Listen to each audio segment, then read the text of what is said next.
Good morning, everybody. My name's Ben Thompson. I'm the CEO and co-founder of Employment Hero. And today we have a bonus episode of our the World Awakens webinar series, dealing with distributed teams and how to manage the world of remote working. Thanks to Dutchy, who has been managing these webinars over the last few months. We have managed to get an incredible resource. Really, the person who literally wrote the book on remote work, the doyen of distributed teams, Darren Murph. Welcome. It's great to have you on. Thanks, Darren. Thanks for that intro. You're welcome. Darren's coming to us from North Carolina in the US. He's giving us his Monday evening. Thank you. And the reason that we were so keen to have Darren on is that in the course of covering our webinar series on remote work, I think we have created as many questions as we have answered. And Darren has the esteemed title of Head of Remote at GitLab. He leads at the intersection of people, culture, operations, inclusivity, marketing, employer branding, and communication. So if there is anyone on this planet who can answer those questions, I think it's Darren. He works at a company, incredible company called GitLab. If you haven't heard of GitLab, please go and look it up. It's an incredible software development platform. It manages, it's how you plan, manage, and execute software development online. And GitLab has really been around. It started as a remote company, I believe, and I'm sure we'll hear the journey in a moment. It now has over 1,300 employees in 66 countries. And it really is the model, the world's best model of remote work. So it's incredibly exciting to have you on, Darren. Thank you again for giving us your time. And we look forward to digging into the knowledge base in your head. I'm here sitting in the thick of lockdown. I think we've been in lockdown for 8 weeks. I've got to the point where a cap is necessary. Unlike you, I don't have a slick haircut, and I should have done it before I started. So apologies for the cap. Look, over the last few weeks when we've had people on, we've asked them about their story. How did they get into remote working?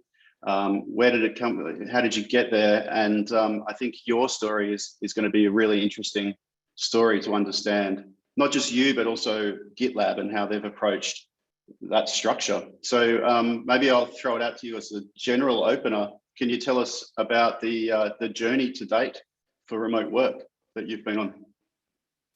Sure. Thanks, Ben. And thanks all for joining me. Greatly appreciate you spending time with us today, and I hope this will be an awesome session. So my journey with remote started with a very small idea. So I was in university and I was an active consumer of a consumer technology publication called Engadget. If you have looked up information on any gadget over the years, you've probably wound up at Engadget. And I was an active reader of this site, and it dawned on me, if I could be a remote consumer and a remote learner, why couldn't I be a remote worker? And when you think about how we live our lives, so much of what we do and consume and how we learn is done in a distributed fashion. And so it kind of struck me very early on in my career that something was missing. Why were we forcing ourselves to go to a physical piece of real estate to create things which people consumed in a distributed fashion? Couldn't we just cut that part out and also build it in a distributed fashion? I'll also say that I am a wanderer at heart. I have travel in the blood. And so I wanted to optimize my career in such a way that I could see as much of the world as possible. I like to say that I have completed my bucket list before most people were even able to create theirs. And that's great because you can travel to places and do things before your back goes out, so to speak. So that was kind of the old narrative, more close to home now. 2.5 years ago, my wife and I adopted a newborn at birth. And adoption and fostering are amazing ways, extraordinary ways to grow your family. And frankly, it's much easier to get into this type of situation when you have a flexible work environment. The process itself gets a bad rap, but it's actually not that difficult if you can have flexibility in your schedule. And so with remote working, you're able to do things like this. And it is actually part of what drives me to be such an advocate today. If you look at the orphan crisis globally, if even 1 or 2% of the tens of millions of people who will work remotely after COVID look into fostering or adopting, we could solve that orphan crisis as a society in a very short amount of time. And I'm sure there are other crises out there as well that could be solved when we repurpose commute times. So that's a bit of kind of before up into where we're at now, but I think we're in for a very exciting future once we get through the pandemic that we're in. Absolutely. So in the role of head of remote, can you give us some? Can you explain how you got into that role at GitLab and what that responsibility is? Sure. So a bit of context on GitLab. So we create the DevOps platform, and so software engineers and teams collaborate using the platform that we built. But from an organizational design standpoint, GitLab has over 1,300 people in more than 65 countries, and we were all remote by design. So most organizations that you see these days have been forced into remote. So they built infrastructure and architecture to be a co-located or maybe a hybrid company. GitLab decided early on that we wanted to be all remote, so we built the infrastructure to be all remote. I joined the company in mid-2019, about 7 or 8 months before the pandemic really set in. And when I joined, the company was around 700 people. And the thought of hiring someone like me, it was a simple idea. The world knew GitLab for its DevOps platform, but the world really did not know how we were pioneering organizational design. And so the broader executive team wanted to bring someone in that could share that with the world. GitLab is a very public, very transparent company. Everyone can contribute is our mantra. Our entire company handbook is public to the world. And so it just made sense for us to share with the world how we do remote. So that was one part of it. But also, as the company was scaling, it's really important to put rigor around the operations that make a great remote team work really well. And so we wanted to make sure that we had somebody in the seat that could take a look at what tools and technologies were coming out, would constantly audit how we were working, and continually try to be on the cutting edge of how do we operate in a company that doesn't have the office as a crutch. Excellent. So look, you started your career with the intention of being remote. You obviously experienced that and became good at that and joined GitLab before COVID. Have you seen any major changes between the way that you were working remote, the way that others were working remotely pre-COVID, and how we're doing it now? Has there been any fundamental shift in approach or application? The one thing that really impacted GitLab is the stressors of the pandemic pushed us and everyone else into a forced work from home environment, which is very different than intentionally designed remote work. So I've heard this narrative that we've all gone through this great remote work experiment, but that's not actually the case. We've been through a forced work from home experiment. And so a lot of our people that love to go to coffee shops or work around the world or digital nomads, now they were confined to home. And GitLab, we make a point to reimburse for those who want to go work elsewhere, if it's a co-working space and so on and so forth. A lot of that was limited. So these people were kind of forced back into their home. We also saw that time off requests started going down while productivity went up. And so we implemented this idea called a Family and Friends Day, where one Friday a month, we gave the entire company the day off to make sure that people were prioritizing well-being. So those were a few of the small changes. In terms of the actual work, in most cases, it was business as usual, but everyone in the company was impacted by the stressors of the pandemic outside of work. And so inevitably, that plays into things. Well, that Friends and Family Day, or Family and Friends Day, is interesting. When did that come in, and how long has it been there? Is it something that you think the company will retain post-COVID? Is this a permanent fixture? Yeah, we take it month by month. It came on early in the pandemic, and the initial outline of of the concept was we're going to keep it in place as long as the pandemic is here.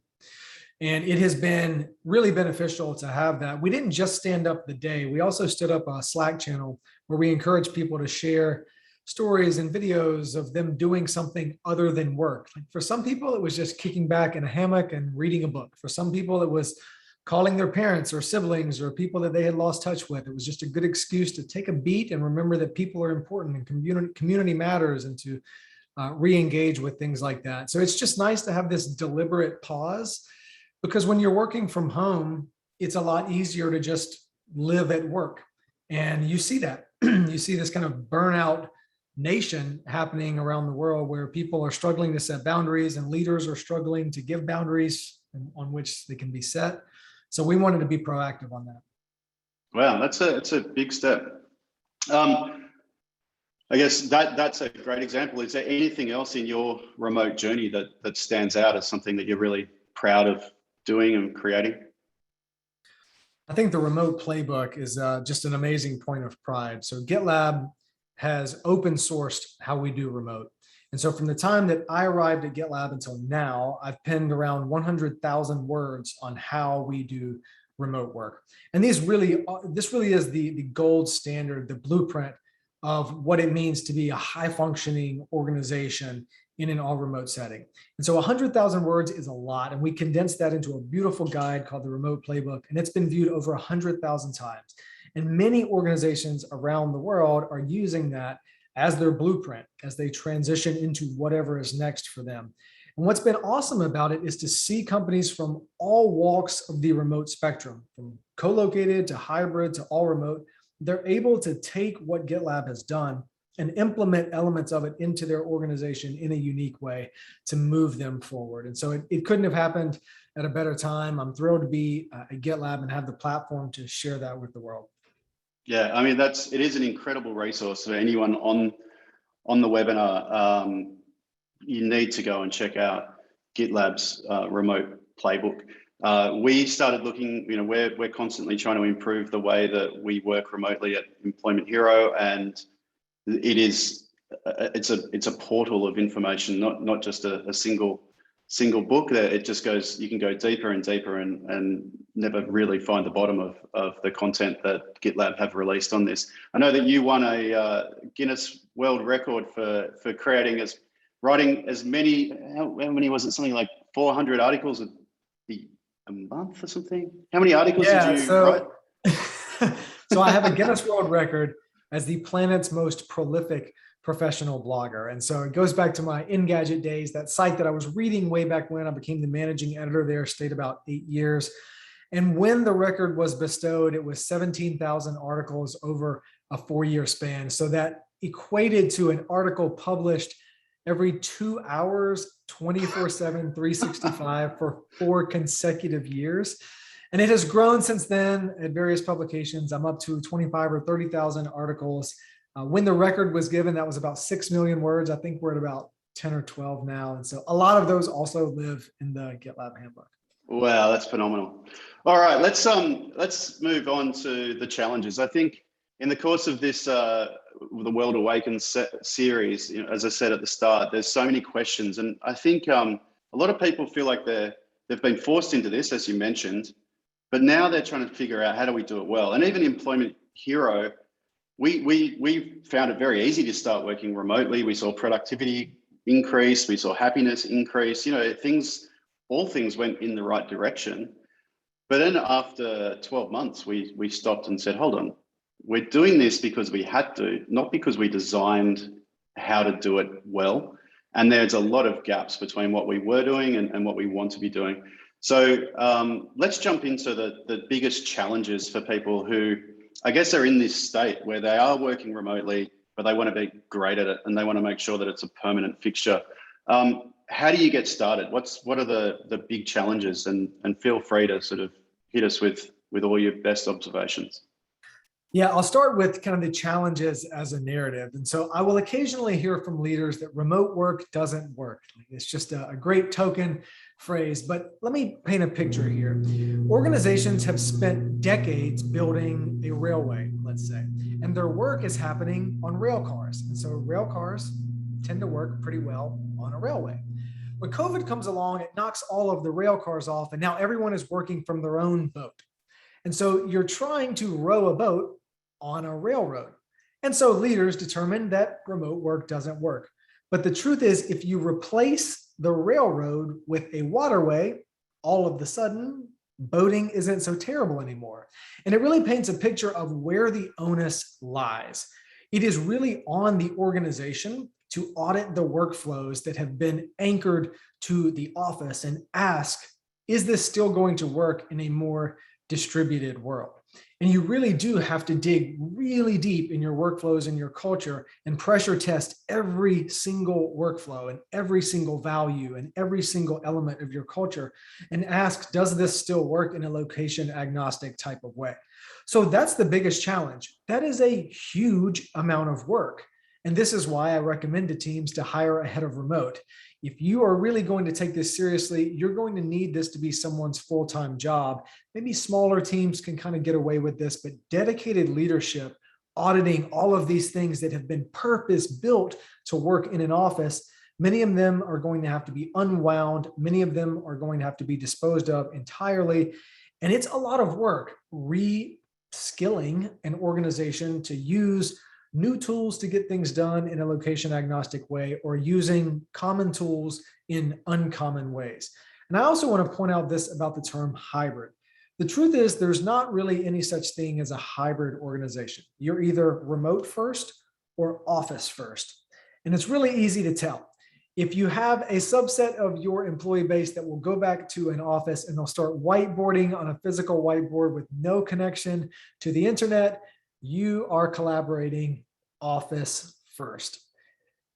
The other hand of that is if you go into an office building, whether that's your home office, a shared office space, a company-owned office, and you want to collaborate on a whiteboard, you open up your laptop and you pull up a digital whiteboard. Now you are working remote first. And it really paints this picture of remote is less about where people are and more about how work gets done. So the challenge is reshaping and rethinking how work gets done in a more distributed and virtual world. Just on sticking with the challenges, and particularly that point you make about there is no such thing as hybrid. One of the questions that we've seen come up again and again are companies that have both a blue collar workforce or a pink collar hospitality based workforce, as well as a back office.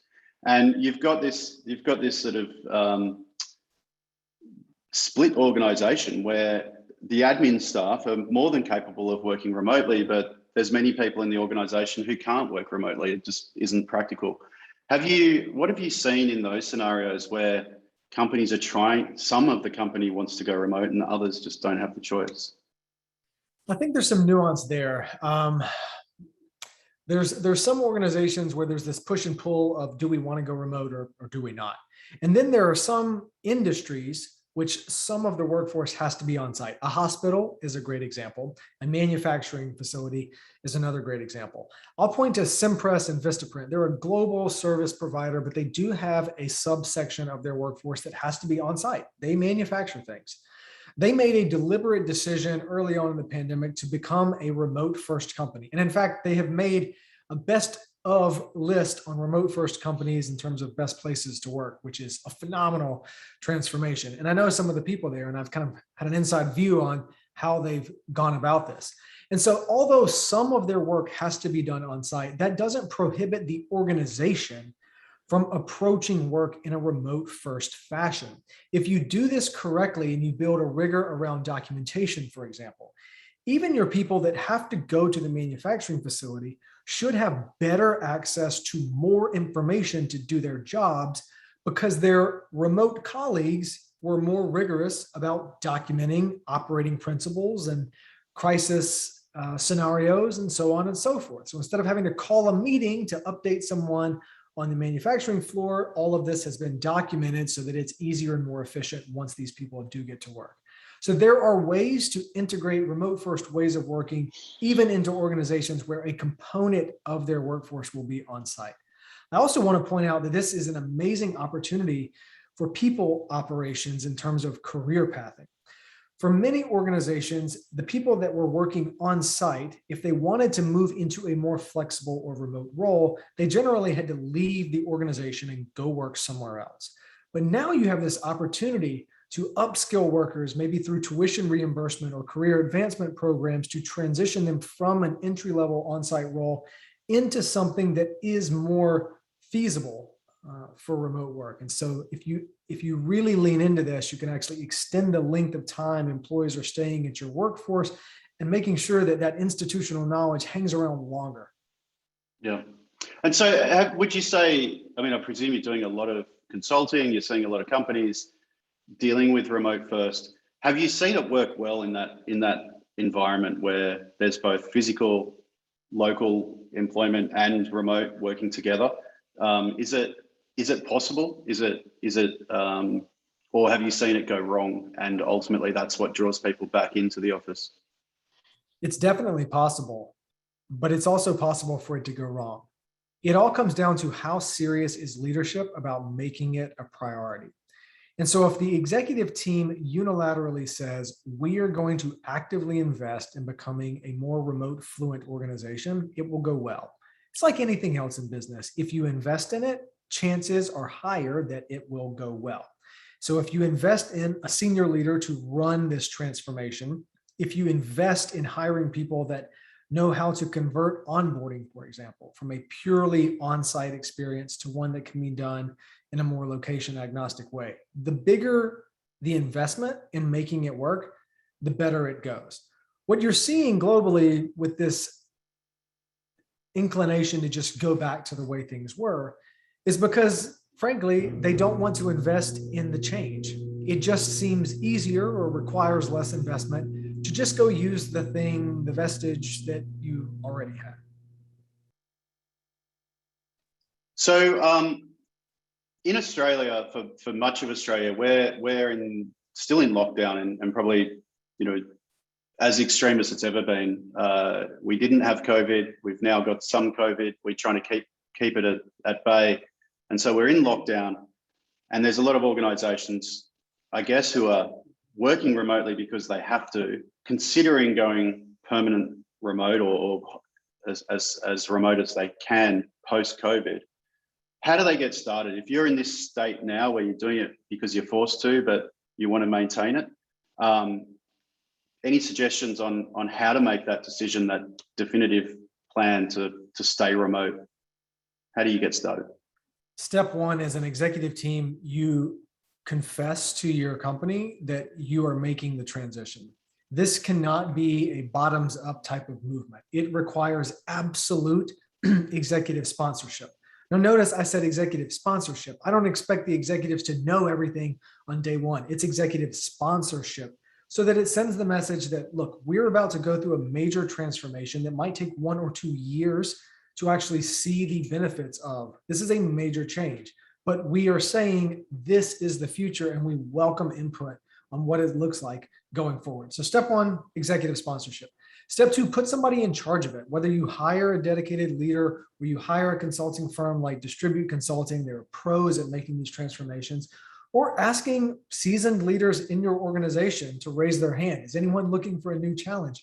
Chances are actually kind of high that you'll find some closet remote advocates. Remember, a lot of people love remote work and they love the flexibility that it brings. But there has been this thing called proximity bias that has held remote workers back from career progression for decades. And so even if you loved remote work, chances are you would kind of hide that behind the scenes because saying it overtly in a co-located space was a good way to diminish your career. So ask for people to raise their hands and try to spin up these pilot groups that will try new tools, that will try new ways of working. The truth is you're going to have a lot more success if you can show people the proverbial sea. You don't want them focused on the vessel. Show them how big the sea is. And for a lot of leaders, you're going to have to really be the chief storytelling officer and paint the picture of what success could look like on the other side of this if you truly invest in it. And I will say that's really hard right now because we're in the middle of a pandemic. And so people are having a tough time even envisioning what a freer, more remote life could look like, because for many, the only thing they can associate with remote is forced work from home. And it's a very different and subpar experience. Yep. Good point. Really good point. One of the number one challenges I guess challenges that I've heard over the last few months against remote working is that people will miss the social interaction, the collaboration, the water cooler conversation. Let's move into managing people remotely. How do they address that fear that the banter is lost? Well, first off, it's gone and it's never coming back. I'm just going to be totally honest. The office that you remember will never look that way again. If you have these fantasies of going back and seeing these same 5 people, even in a future world where the office opens back up, it's likely that only one of them are going to be there on Monday, and then another one comes in on Tuesday and another one on Wednesday. It's just never going to be like it was. And so we romanticize what the office was like, but we're quick to forget all of the road rage and the hours of traffic that it took to get there. So the office is forever changed. And the quicker we acknowledge that, the quicker we can build something better than the office that we're leaving behind. The second point on water cooler conversation, I really challenge this notion. Was the water cooler all that beneficial to begin with? It really serves as a fountain, if you will, of where gossip happens and political agendas and jockeying. These are things that cause dysfunction and chaos in teams. These are not healthy things. And I'm not saying that's all it was used for, but oftentimes the extroverts that could bring the right charisma to the water cooler could advance their careers, and it has nothing to do with their work. And so remote kind of lays that bare, and it forces you to be great at what you do, and it forces promotions to be based on results. For a lot of managers, this is a hugely different type of environment.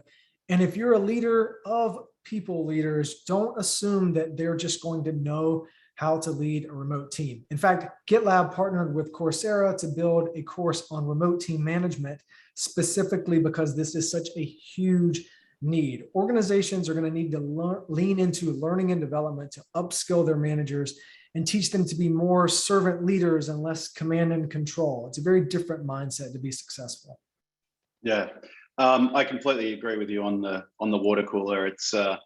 It was a great place to have a chat and gossip, but I don't think any billion-dollar decisions were made around the water cooler.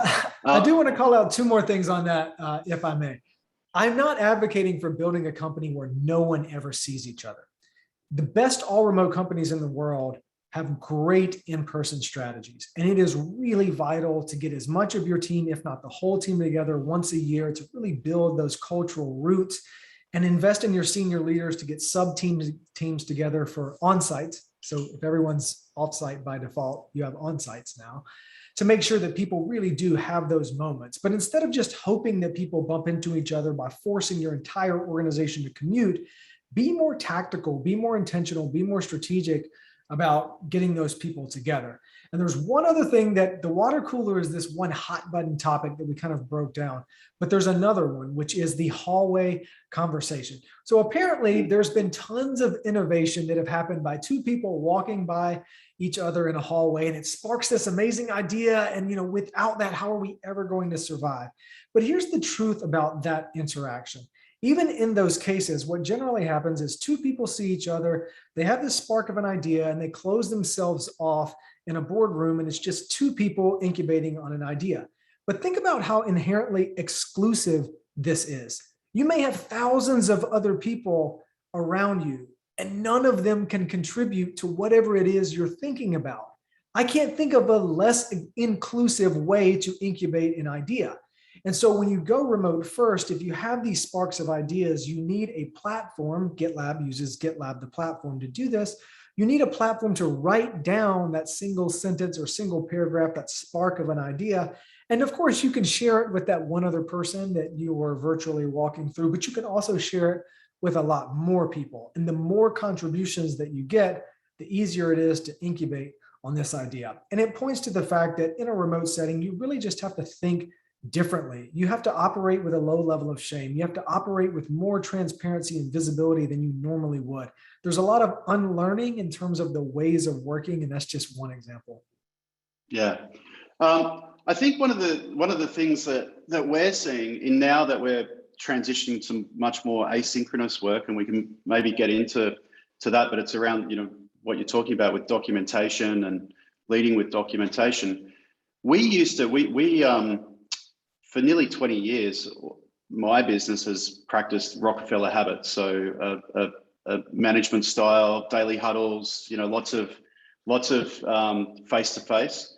And now that we're remote first, even and moving increasingly to asynchronous working, it's those huddles are one of the first things that we have to start to question. Do we want to get together at 9 a.m. every morning, or 9:09 was our traditional stand up for the whole company?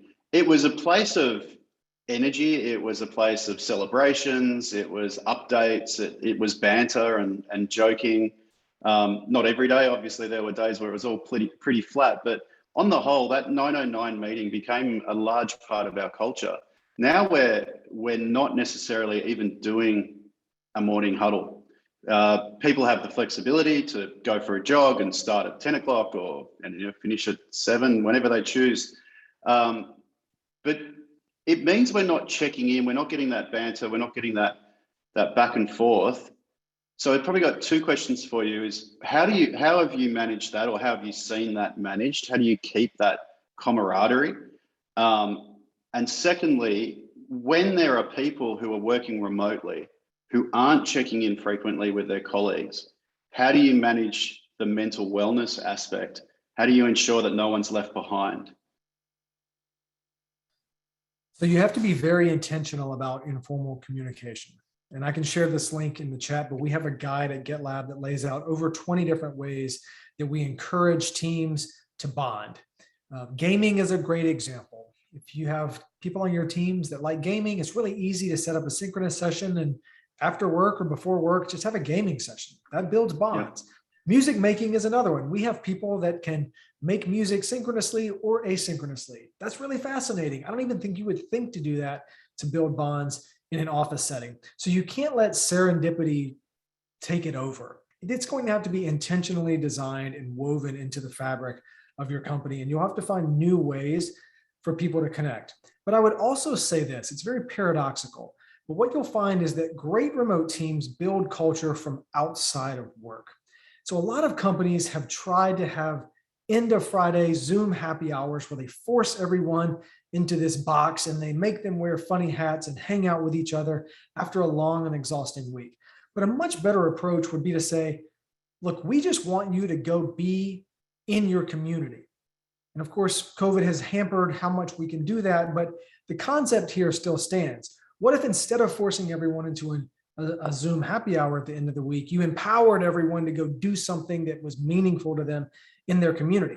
And then when you show back up on Monday, you now have people across 65 countries that are sharing pictures, videos, and stories of how they've moved their own community forward. That is incredibly enriching, and it really feeds into the fabric of the company. I'm sure we've heard the cliche, you've got to let it go to get it back. And this is one of those cases where that really does prove to be true. On the mental wellness side of it, here's a really boring solution. A boring solution is a sub-value at GitLab. We implemented this early on. We leveraged technology to do these check-ins, and it's been awesome to weave mental wellness into the ongoing narrative at the company. So we use Slack for our team-wide communication. And on the first working day of every month, our team members can opt into a direct message from our PTO tool. And it's a very simple message. It sends you a message and it says, hey, it's the first day of the month. Have you considered what time you're taking off this month? If you feel like your workload would prevent you from taking time off, copy and paste this message into your next one-on-one with your manager. And so we use technology to give people permission to make it a point of conversation.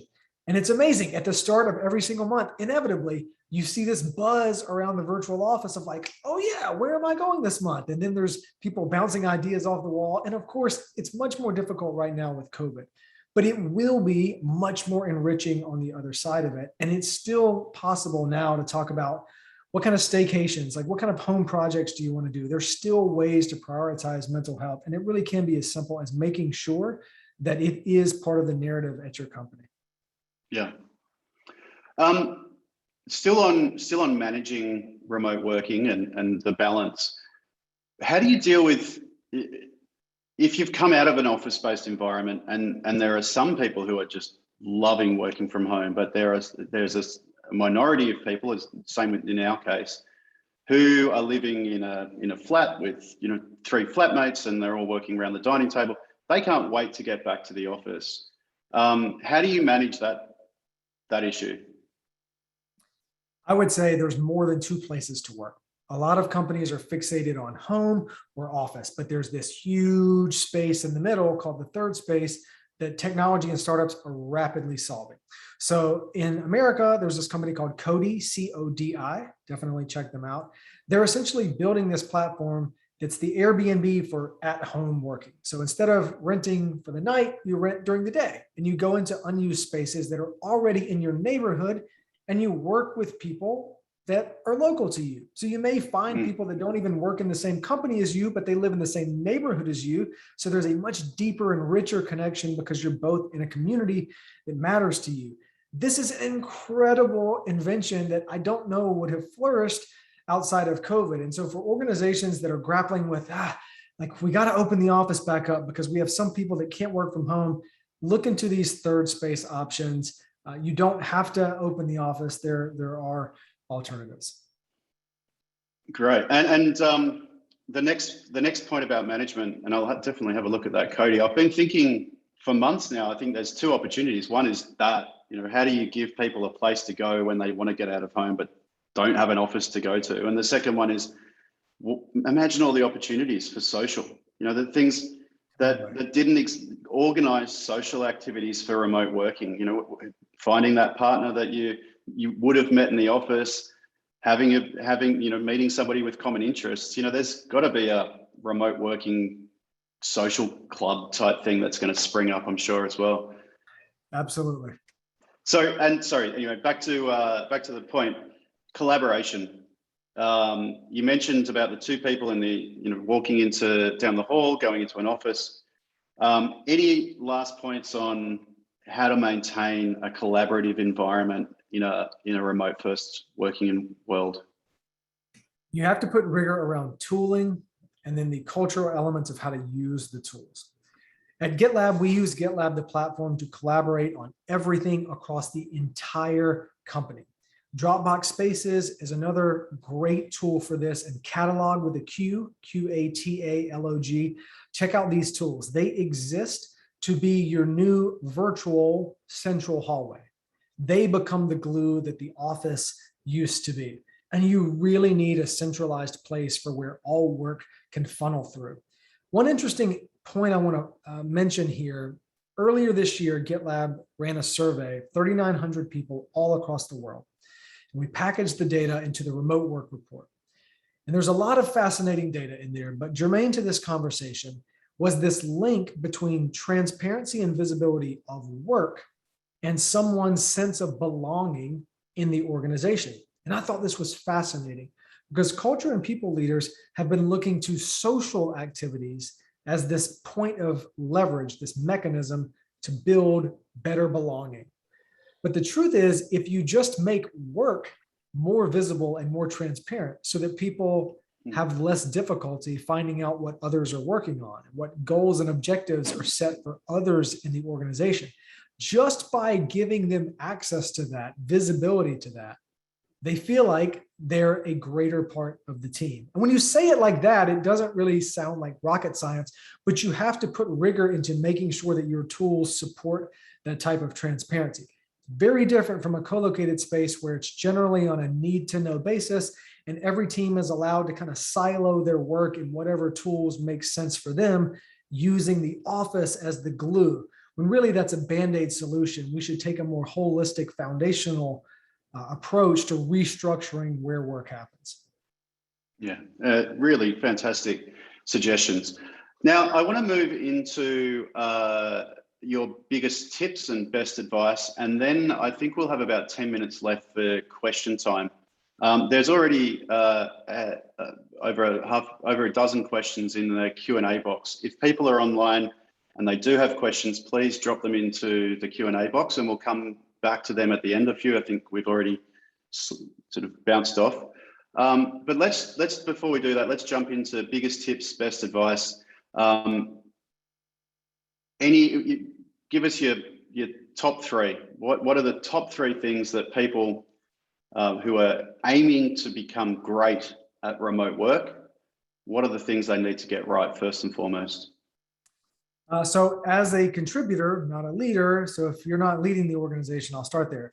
Number one, repurpose your commute. If you used to have a commute in the morning and the evening, go to your calendar, block that, and make it for something else. Rest, meditation, exercise, cooking, cleaning, petting your dog, anything that's life-giving to you. Don't let work just commandeer the commute. It is your time. Make sure that you ramp into your day and ramp out of your day. The second is raise your hand to make change. This is an amazing opportunity to raise your hand and pilot some of these new tools and technologies, these new ways of working. You have a global permission slip to try new things. Experimentation is accepted for this interesting moment in time. Don't let the opportunity pass you by. And the third thing is open up a blank document and question everything about how your life has been lived thus far. This is your opportunity to design your life in a way that is best for you. Do you want to relocate to a place with better access to nature or better air quality, or be near your parents, or relocate to whatever your hometown is? Maybe move to a place that has better schools for your children.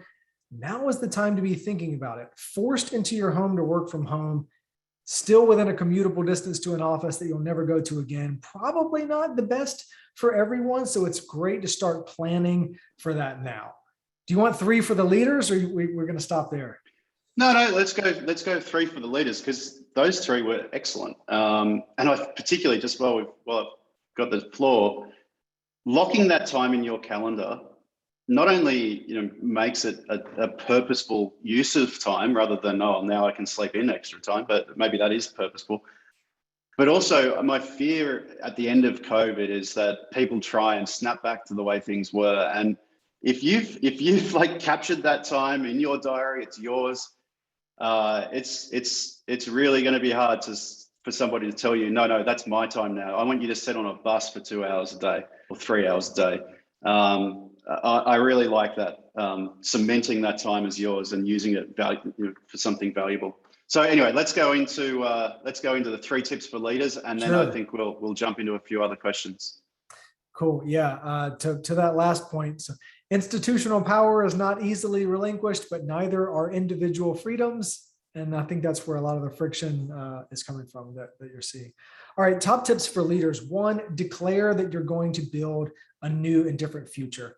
There's a report that was out recently where something around 50% of all workers report that they have heard no vision from their senior leaders on what the future looks like. After 18 months in a pandemic, no vision has been shared about what the future looks like. Y'all, it's time to put a vision down. So step one is declare it, sponsor it, and start building towards another future. Number two, put somebody in charge of this transition. Maybe it's your chief operating officer, maybe you hire a head of remote. There's a lot of paths you can take here, but make sure it's someone's job to do this well. And the third thing, infuse empathy and grace into everything that you do. It is a strange world right now. People are experiencing things that we've never imagined. Everyone is fighting a battle that you have no idea about. It is essential, if you want to hang on to your team and really galvanize the team and build towards a better future, you have to lead with empathy and grace and carry that forward. That is a key trait of a great remote leader. Excellent. Now, just before we move across to the Q&A, those people on the call, if you have questions, please throw them into the Q&A so that we can come to them. Talk about vision. One of the things that I have been thinking a lot about is, and maybe it's a little out there, maybe it won't ever happen, but what I can see happening is that Starlink are putting up satellites, 60 a fortnight at the current clip. And we are going to have broadband internet all over the planet. There isn't, even the poles will have broadband internet. All you'll need is a pizza-sized dish to collect the to get access to it, which means anyone, A, we can work from anywhere because we've all got no excuse to be, around our bandwidth. But B, there's 3.2 billion people on the planet who don't currently have the internet. That's going to change in the next 5 years. I see a time where the workforce, the available workforce on this planet will almost, it'll increase by a third in terms of knowledge working. What do you like? That's a sort of trend. I think it's not even a trend. It's a reality. It's happening. But can I throw it out there? What do you think the world looks like in 10 years' time if we adopt remote knowledge work and increase the available talent pool by 3.2 billion people? Silicon Valley becomes less of a place and more of a concept, more of a mindset. And so this incubation mindset that used to live only in a few parts of the world, Sydney, London, Singapore, San Francisco, New York, that democratizes in a huge way. So now people have a more flat access to capital. They have more flat access to education and more flat access to people that will help them build the next amazing thing. I think this is going to be a huge catalyst for startups. I think you're going to see more startups created in the next 10 years than maybe the last 40 combined because of all of those factors coming together. It will greatly democratize and lower the barrier to entry to starting something new. And you have to remember that a lot of these 3.2 billion that don't have access to the internet, they aren't already in a place where they have a big Silicon Valley career, a lot of risk that they're going to be taking if they start this startup. They're coming to a place with fresh eyes. When they get infused with broadband internet, it's ground zero for them. And that is such fertile ground for innovation. Yeah, great. Yeah, excellent. Okay, let's jump into some of these questions. And I can see people are also adding questions to the chat thread. If you can take any questions that are in the chat thread and move them over to the Q&A, it's going to be a lot easier for us to get to them. Let's start with the first one. Very practical question. When you're talking about your friends and family day, did the organization deduct annual leave, paid annual leave from, or deduct those days from people's paid annual leaves? Is it forced leave or is it an extra leave? Great question. It was all extra. We decided that the team needed it. It was an investment in the team. And it really comes from this belief that your rest ethic is just as important as your work ethic. And you really have to fundamentally, foundationally believe that. So it became extra days for our team. Excellent. Great. That's very generous as well. Dutchie's asked, you said that you've already completed your bucket list. What are you going to do now? What are you going to replace that bucket list with? Yeah, so we traveled to all 50 US states, but now we have a toddler, so we have to do it again. So we took him on 26 flights in his first year, and then COVID happened, and we only went on like 3. So it massively slowed things down. But he's been to 19. He went to 19 in the first 2 years. So we're on a good pace to beat his parents. The other bucket list is to go to all of the national parks in the US. I'm about 10 short, and I want to go to many more national parks around the world. I've been to 2 or 3 in Australia, and as you would probably expect, something almost killed me in every single one of them, but I'm here to tell the tale. I don't know. We managed to survive. It seems the tourists are the ones that get attacked by drop bears. Okay. How would you suggest that you review hours of work for remote workers so that the hours are visible to the organization?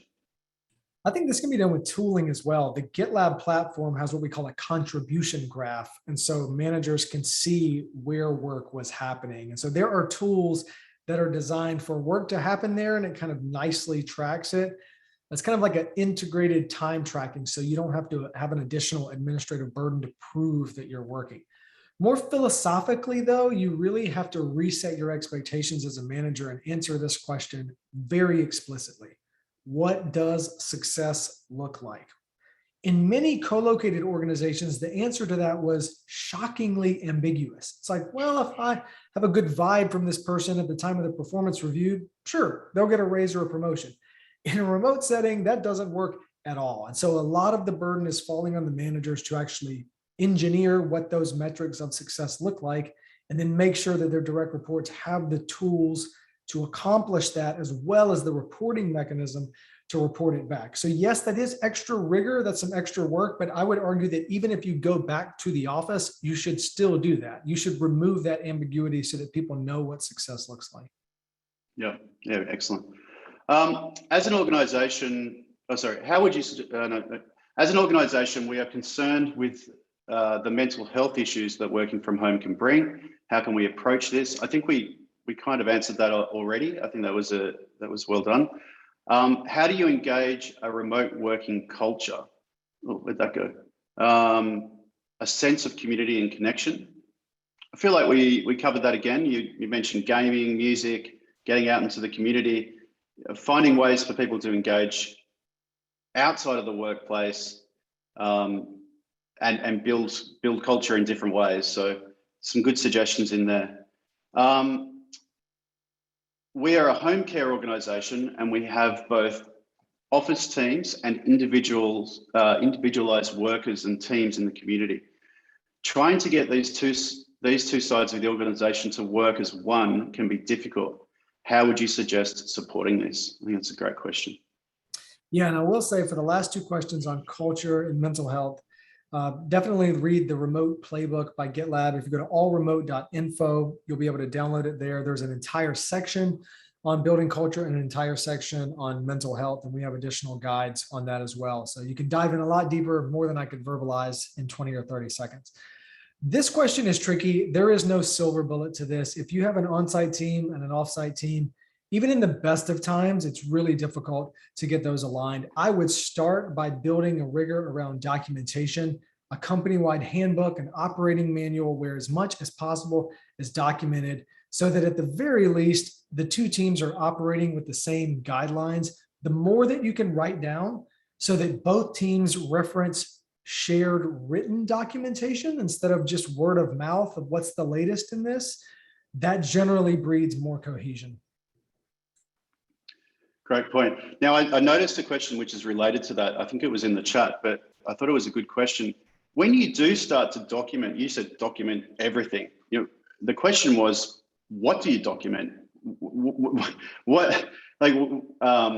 Do you document everything, or do you document policies? I guess, where do you start, and how much do you choose to document? Yeah, this is a big one. Honestly, I've recommended that teams hire a chief documentarian, somebody to get their hands around documentation. Start with policies and FAQs. What are the absolute need to knows on how the organization works? And then a list of frequently asked questions. What are the things that you get asked more than anything else? And what you'll see is that you build those FAQs out, you'll start seeing opportunities to build new sections. At GitLab, you can check out our handbook. It's public to the world. We don't have an internal handbook and an external handbook. It's all external. You can look at how ours is organized. We organize it by function in the company. So our engineering team has a handbook, our legal team, our comms team, so on and so forth. So we lay it out by function. That way, when someone new joins the team, they go to what their function is and they can see everything they need to know. But we still have visibility to other parts of the org as well. Yeah. Okay. Becoming a servant leader, I want to research further. Oh, sorry, that's not a question, but thank you for a comment. How does it work if an employee is fully remote, e.g. working from different regions, countries at a time? Do you hire them from a specific jurisdiction or from their home country and pay them in their local currency while they work from anywhere? It's a great question as well. I've seen that coming up a lot. Do you pay people based on their role or their location? Yeah, this is a great question. I would say, look at the handbook. This is a really complicated question, but we document all of our compensation principles. So if you Google GitLab compensation principles, you'll find it there. I would also say that you don't have to go at this alone. Remote.com is an amazing organization for making this easy to hire people all over the globe and take care of local taxes and administrative burdens and things like that. So check out remote.com if you're a leader looking to hire people.